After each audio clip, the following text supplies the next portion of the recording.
কিরে, পুঁইশাক পাতা বড়া কখনো খেয়েছিস? না, আমি তো খাইনি। দাঁড়া, আমি বানাচ্ছি, তুই ভিডিওটা কর। আচ্ছা ঠিক আছে, তুমি বানাও। আমি পাতাটাকে ভালো করে ধুলাম, জলটা ঝরিয়ে রাখলাম, আর পাতা বোটাগুলোকে ছাড়িয়ে দিলাম।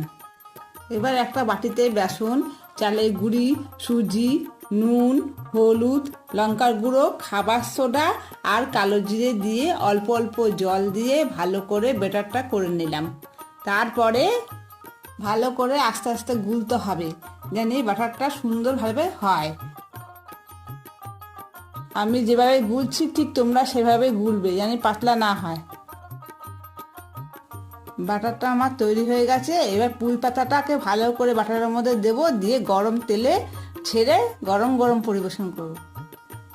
আর যদি খিচুড়ি থাকে তো কোনো কথাই নেই, দুটো পাঁপড় ভাজা পুঁই শাকের পাতা বড়া দিয়েই পরিবেশন করা যাবে।